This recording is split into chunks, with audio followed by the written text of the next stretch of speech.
Ikhwat iman, ikhwan dan akhwat bila jamaah salat zuhur, silaturahim dan thalabul ilmi Masjid Al-Ikhlas yang dirahmati dan dimuliakan oleh Allah Subhanahu wa taala. Puji dan syukur kita panjatkan kepadanya yang masih menganugerahkan kita kesehatan dan kekuatan, kemudahan dan kelapangan, serta kenikmatan dan ketaatan sedemikian rupa sehingga kita bisa hadir di Masjid Al-Ikhlas dalam rangka sholat zuhur berjamaah dan kemudian dilanjutkan dengan mengaji dan mengkaji Islam yang bersumber dari Al-Quran dan As-Sunnah yang merupakan pedoman hidup kita, yang insya Allah selama kita berpegang teguh kepada keduanya kita tidak akan sesat selama-lamanya. Amin ya Allah ya Rabbal Alamin. Tema kita pada zuhur siang hari ini adalah ketika ruh dan jasad dipertemukan. Jadi suatu saat jasad kita yang di dalamnya ada ruh itu akan dipisahkan oleh Allah Subhanahu wa taala melewati satu proses atau peristiwa yang disebut sakratul maut. Sakrat itu mabuk, al-maut kematian. Jadi ada orang yang mabuk karena kematian. Tapi kemudian disebut juga sebagai at-taraqi pada saat ruh atau nafas sampai di tenggorokan. Bayangkan, nafas sampai di jantung saja itu sesaknya luar biasa. Bayangkan kalau nafas sudah sampai di tenggorokan. Kalau nafas sudah sampai di tenggorokan, jangankan obat kimia, jangankan obat tradisional, obat yang namanya ritual saja itu sudah tidak mempan. Obat yang namanya ritual itu namanya ruqyah. Kalla idza balagatit taraqiya wa qila man raqa.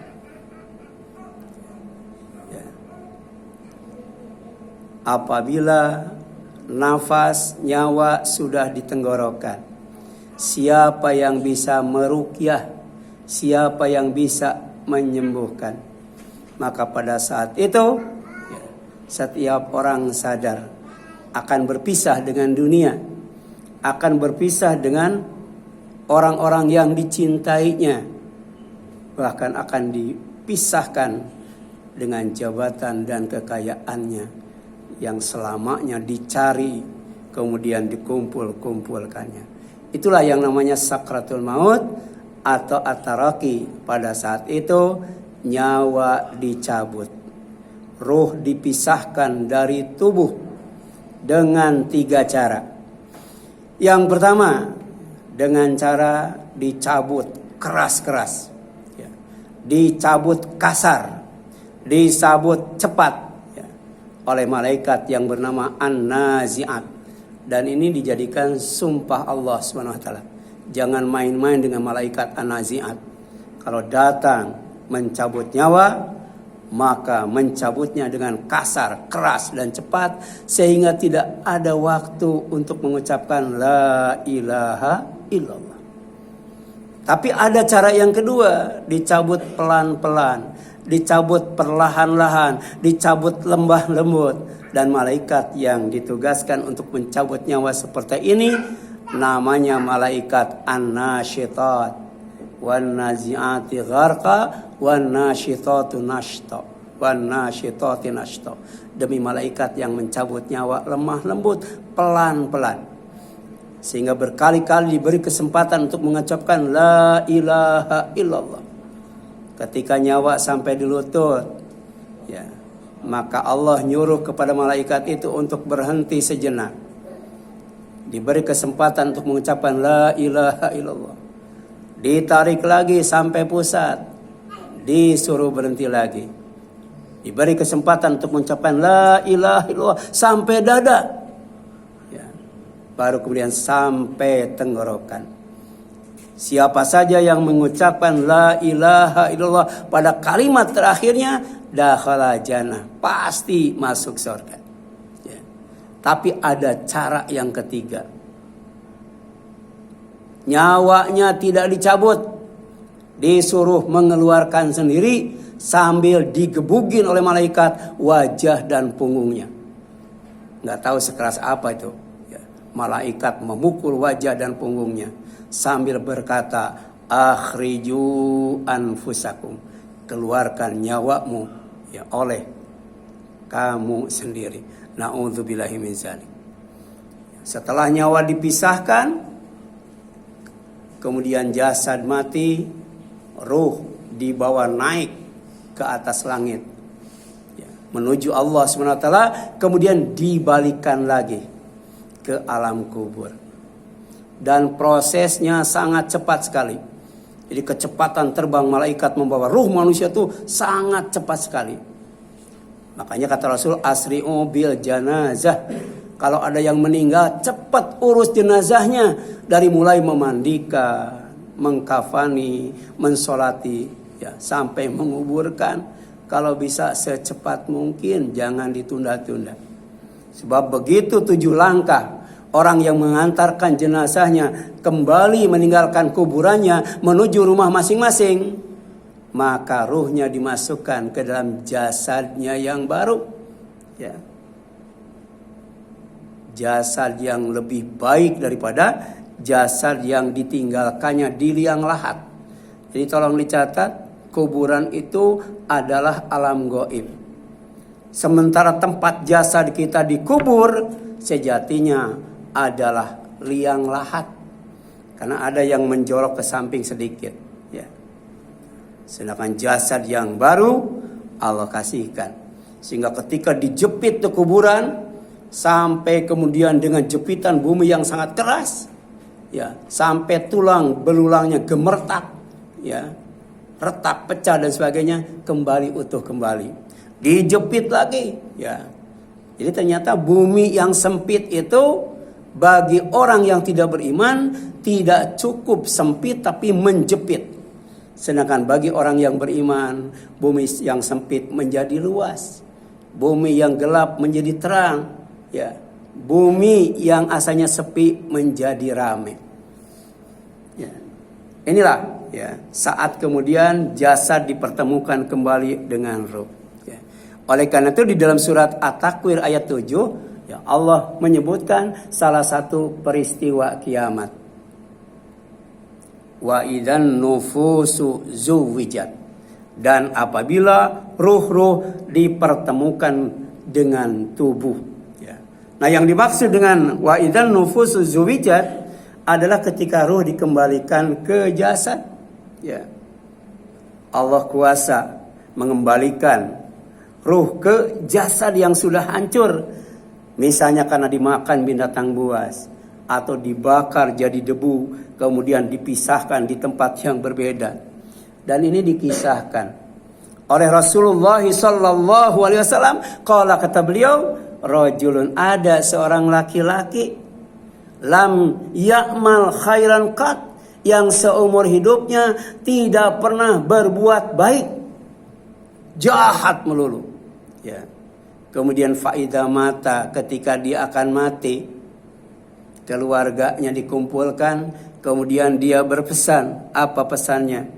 Faharraquhu wadra'u nispahu fil bari wa nispahu fil bahri. Ya. Nanti kalau aku mati, jasadku bakar sampai jadi debu. Kalau sudah jadi debu, buang sebagiannya ke daratan dan buang sebagiannya ke lautan.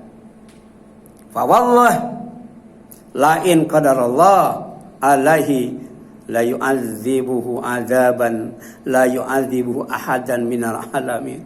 Ya. Allah tuh kuasa mengumpulkan jasad yang sudah hancur jadi debu, kemudian dipisahkan di tempat yang berbeda. Ya. Dan kemudian Allah akan mengazabnya dengan azab yang tidak diberikan kepada siapapun. Ini azab yang paling berat. Ya. bagi orang yang berpesan, berwasiat tidak sesuai dengan tuntunan syariat. Ya. Orang Islam itu kalau mati bukan dibakar ya. Orang Islam itu kalau mati dia apa? Dikubur. Ini dibakar. Minta dibakar jadi debu. Setelah jadi debu dipisahkan, sebagian dibuang ke daratan, sebagian dibuang ke lautan. Makanya kalau ada keluarga berwasiat-wasiatnya tidak sesuai dengan syariat, jangan dilaksanakan. Ya. Kenapa? Karena Allah mengancam orang yang seperti itu akan diazab dengan azab yang tidak pernah diazabkan kepada siapapun dari manusia sebagai makhluknya itu.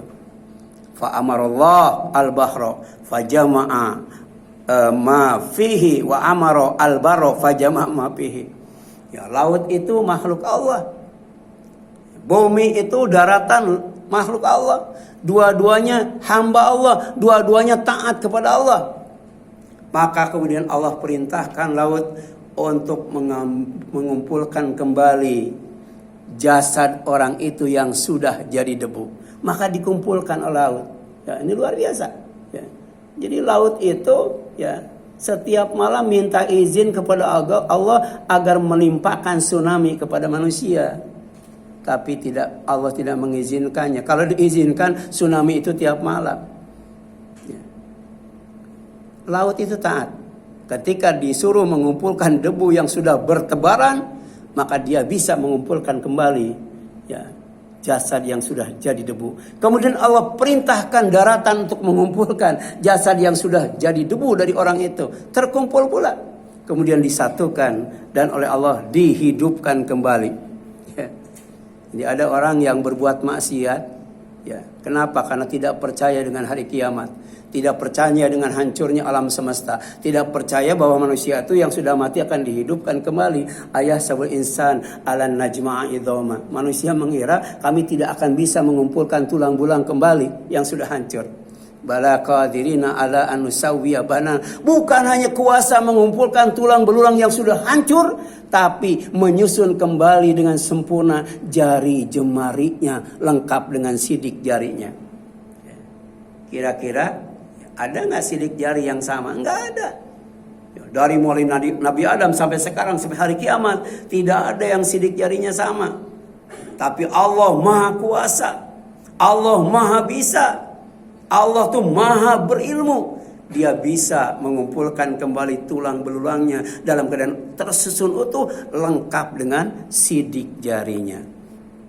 Tapi kemudian orang itu tetap berbuat dosa, berbuat maksiat. Kenapa? Karena juga dia tidak percaya bahwa amalnya akan diminta pertanggungjawabannya, akan dibalas oleh Allah Subhanahu wa taala.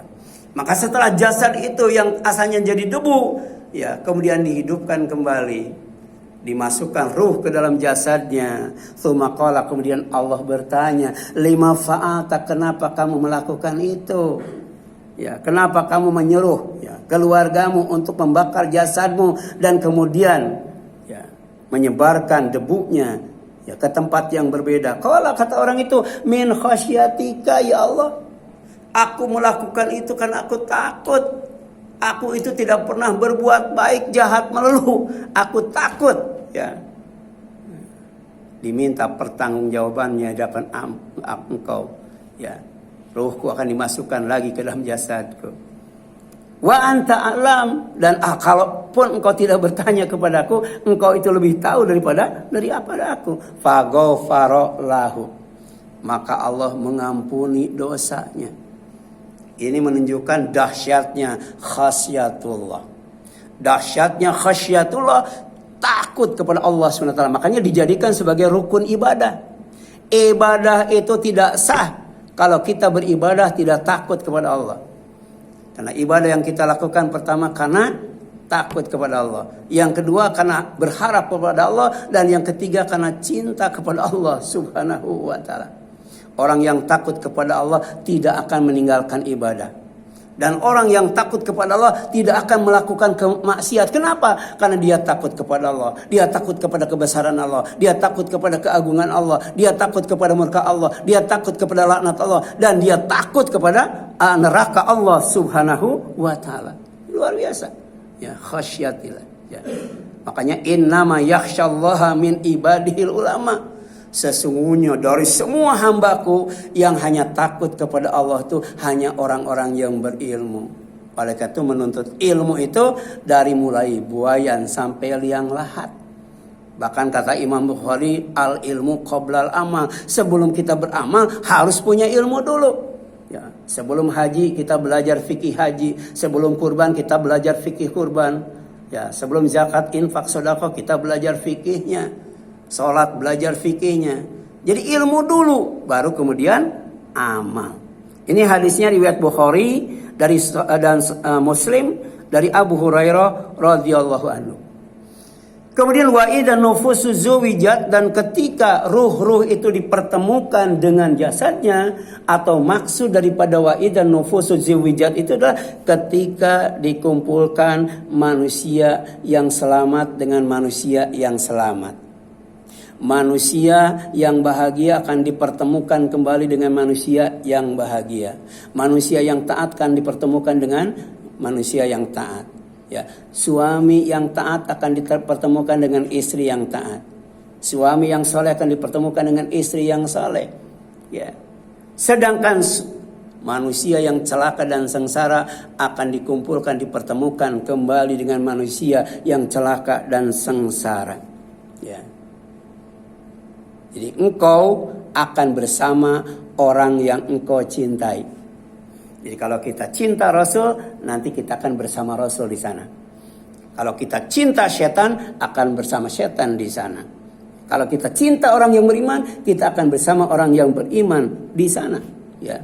Nah, di sini jelaskan bahwa ternyata yauma ya'ti la takallam nafsun illa bi'izni. Yang namanya hari kiamat nanti, ketika berkumpul di alam mahsyar, tidak ada seorang pun yang bisa berbicara kecuali dengan izin Allah. Faminhum, maka pada saat tegang waktu itu, di antara mereka manusia itu dikumpulkan menjadi dua kelompok. Ya. Tadi orang yang beriman, orang yang selamat dengan orang yang selamat dikumpulkan. Orang yang celaka dikumpulkan dengan orang celaka. Faminhum syaqiyun wa sa'idun. Ya. Jadi dalam mahsyar itu hanya ada dua golongan, hanya ada dua pertemuan, dua kelompok. Syaqiyun wa sa'idun. Orang yang celaka dan orang yang bahagia atau selamat. Fa amal ladzina syaqu fa finnar. Adapun orang yang celaka, Allah tempatkan di neraka. Lahum fiha zafir wa syahid. Di neraka mereka merintih kesakitan ketika menarik dan mengeluarkan nafas. Ya. Bisa kita bayangkan kalau di dunia Allah kasih penyakit asma, itu susah napas, ya. Tersiksa. Ini bukan susah bernapas, sakit bernapas sampai merintih, menjerit. Kenapa? Karena di neraka itu bukan hanya ada api, tapi ada asap hitam tebal yang dihirup setiap saat. Begitu ditarik napasnya, menjerit kesakitan. Dikeluarkan juga merintih kesakitan. Asapnya tuh hitam, pekat itu dari api neraka itu, ya. Jadi kalau di neraka, di surga adanya cahaya dan air. Sedangkan di neraka adanya api dan asap. Ya. Jangan dikira sebentar. Ya. Di sini sebutkan khalidina fiha. Ya, kekal di dalamnya. Berapa lama itu merintih kesakitan, bernapas menarik dan mengeluarkan napas itu. Madamatis samawati wal ard, selama umur langit dan bumi. Sampai hari ini langit umurnya berapa? Sampai hari ini langit bumi umur berapa?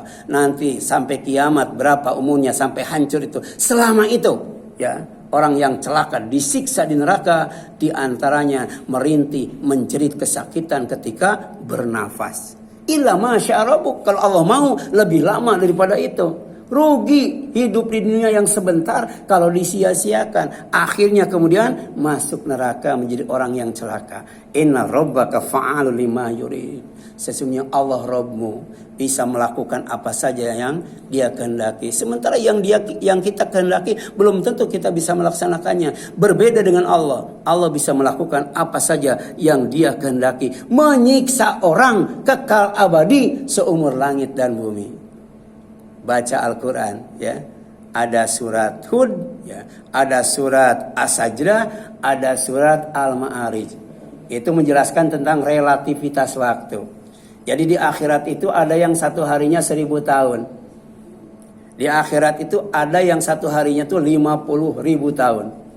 Ya. Di akhirat itu ada yang satu harinya tuh seumur langit dan bumi. Dan itu disebut khalidina fiha. Dan ada yang lebih lemah daripada itu, khalidina fiha abada.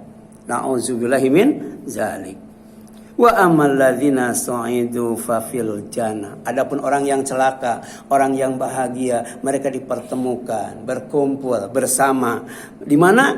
Di sorga. Khalidina fiha, sama kekal di dalamnya. Madamatis samawati wal ardh, sama seumur langit dan bumi. Illa masya'a rabbu, kecuali Allah menghendaki lain lebih lama daripada itu. Ya. Kemudian ata'a ghair majdud. Ini anugerah Allah yang tidak ada putusnya. Kalau di dunia ada putusnya, tertawa, kadangkala menangis. Ya, tersenyum, cemberut, sehat, sakit, kaya, miskin, susah, senang. Tapi kalau di sorga hidup terus, nggak ada matinya, sehat terus, nggak ada sakitnya, muda terus, nggak ada tuanya, kuat terus, nggak ada lemahnya, seger terus, nggak ada loyoknya. Ketika ada sahabat yang nanya, ya Rasulullah, penghuni sorga itu tidur enggak? Kata Rasul, tidur itu saudaranya mati. Ya, jangankan tidur, penghuni sorga itu mati pun tidak. Ya. Yang namanya buah-buahan, menu utama penghuni sorga itu tidak mengenal musim. Ya, tidak ada kata putus, ya, musimnya itu. Dan tidak ada yang dilarang satu buah pun untuk dimakan. Itu atau pemberian ghair majdud, yang tidak pernah putus. Ya. Bayangkan, satu hari di hotel dengan satu hari di penjara. Lamaan mana tuh? Ya, padahal lamanya sama kan, satu hari kan? Nah sekarang khalidina fiha di neraka dengan khalidina fiha di sorga, itu lamaan mana tuh? Ya, di sorga dalam keadaan bahagia dan selamat, di neraka dalam keadaan sengsara dan celaka. Itulah wa idzan nufusu zuwijat. Kemudian yang ketiga yang dimaksud dengan wa idzan nufusu zuwijat, ini saya simpulkan dari ada yang namanya tafsir ya di Google itu semua tafsir ya dirangkum semuanya. Di antaranya makna wa idzan nufusu zuwijat itu sangat luas sekali. Bukan hanya sekedar ruh dipertemukan kembali dengan jasad, tapi juga tadi orang yang baik dipertemukan dengan orang yang baik, orang yang jahat dipertemukan dengan orang yang jahat. Penghuni sorga dipertemukan dengan penghuni sorga, penghuni neraka dipertemukan dengan penghuni neraka. Yang ketiga, saat orang kafir disatukan dengan orang kafir, ya, untuk digiring ke neraka secara berombongan. Jadi ada saiknya, ada gaidnya, nggak bakal nyasar itu. Ya, demikian pula orang yang bertakwa. Orang yang bertakwa itu digiring, dikumpulkan, dipertemukan, kemudian digiring menuju surga. Ya, tidak akan nyasar ke surga. Jadi orang kafir tidak akan nyasar ke surga, penghuni surga tidak akan nyasar ke neraka. Itu surat Az-Zumar. Wasiqal ladzina kafaru ila jahannama zumara. Wasiqal ladzina taqaw rabbahum ila jannati zumara. Orang kafir digiring ke neraka berombong-rombongan, enggak satu orang. Ya. Demikian pula wasiqul ladzina taqaw rabbahum ila jannati zumara. Orang yang bertakwa pun digiring oleh Allah menuju surga berombong-rombongan. Cuman ketika orang bertakwa sampai di surga, maka pintu surga dibuka semuanya dan penjaga surga menyambutnya dengan ramah, menyambutnya dengan sukacita. Salamun alaikum tibtum fadkhuluha khalidin. Salam sejahtera, rukun, damai, aman, sentosa. Kalian termasuk orang yang bahagia. Silahkan masuk ke dalam surga dalam keadaan kekal dan abadi. Maka kemudian orang yang bertakwa begitu dipersilahkan masuk ke dalam surga, dan kemudian masuk berada di dalam surga, zikir apa yang mereka ucapkan? Alhamdulillahilladzi sadaqana wa'da Wa aursanal ardo natabawa minal jannati haitsu nasya fa ni'ma ajrul amilin. Segala puji bagi Allah yang janjinya itu benar. Kami dipersilahkan menempati sorga di mana saja kami mau.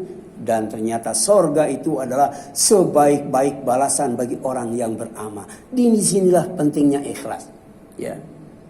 Kalau kita berbuat baik kepada orang lain, tidak usah menunggu ucapan terima kasih. Tidak usah mengharapkan balasan. Sebab ada ucapan terima kasih dari Allah. Apa? Salamun. Ya. Kemudian juga balasan daripada Allah. Apa? Jannah. Dan jannah itu nikma ajrul amilin. Sebaik-baik balasan bagi orang yang beramal. Jadi semakin yakin dengan Al-Quran surat Az-Zumar tadi, maka semakin ikhlas ibadah kita. Innama nut'imukum liwajhillah. Kalau kami memberi makan kepada kalian itu karena Allah, ikhlas. La nuridu minkum jazaa'u wala syukura. Kami tidak berharap balasan dari kamu dan kami juga tidak mengharap ucapan terima kasih. Itulah makna ikhlas yang sebenarnya. Ya. Kemudian yang selanjutnya, ya, di sini jelaskan bahwa yang dimaksud dengan wa'i dan nufusu zuwijat adalah saat, ya, orang yang bertakwa dipasangkan dengan bidadari sorga. Ya. Bidadari ini bahasa apa ya, Sanskerta mungkin ya. Bahasa Al-Qur'annya itu hurun in, ya. Wanita cantik yang matanya jeli, ya. Itu dipersiapkan untuk orang yang bertakwa. Jadi orang yang bertakwa itu akan dipasangkan dengan bidadari. Itu yang dimaksud dengan wa idzan nufusu zuwijat. Innal muttaqina fi maqamin aminin. Sesungguhnya orang-orang yang bertakwa itu oleh Allah akan ditempatkan di tempat yang paling aman. Kalau di dunia kan rencan bencana, baik dari segi tempat maupun dari segi waktu. Baca Al-Quran, banyak waktu-waktu yang dijadikan sumpah oleh Allah ternyata rentan bencana, makanya harus dijaga dengan ibadah dan amal soleh. Demikian pula dengan tempat-tempat. Emang kalau tinggal di pantai aman? Tinggal di hutan aman, tinggal di gunung aman. Tidak ada yang aman. Yang aman itu cuman di sorga. Dan itu khusus bagi orang yang bertakwa. Kadzalika wa zawajnahum bi hurin in. Demikianlah. Dan akan kami pasangkan orang yang bertakwa itu dengan bidadari yang matanya jeli. Ya. Kemudian yud'auna fiha bi kulli fahihatin aminin. Ya. Orang yang bertakwa itu nanti, ya, akan diberi ketika meminta macam-macam buah-buahan.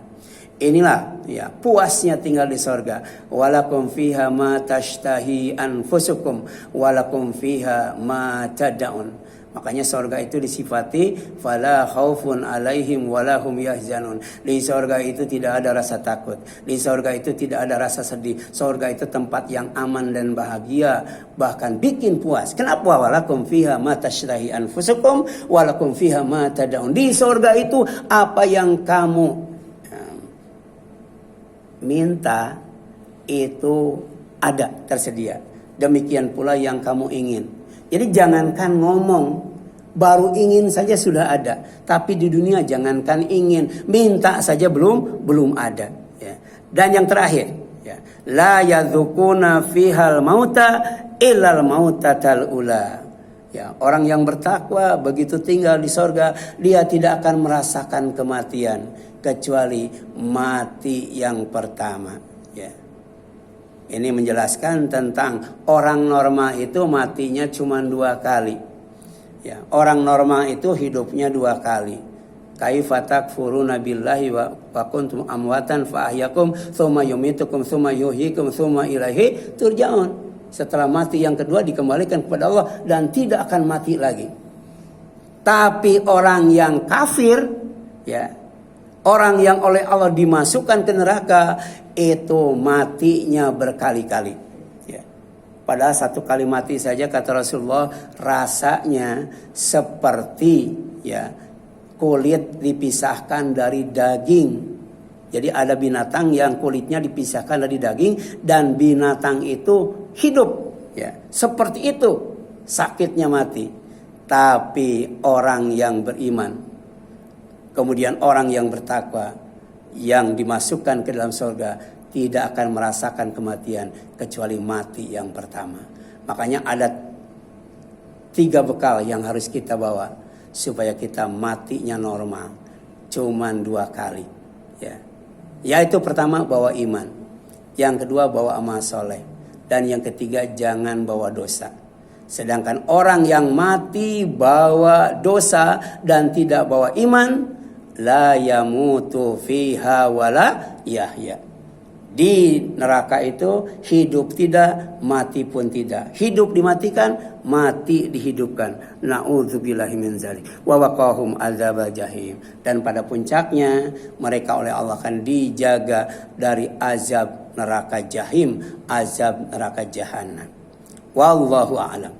Ya, silakan ada yang ingin ditanyakan sampai sini?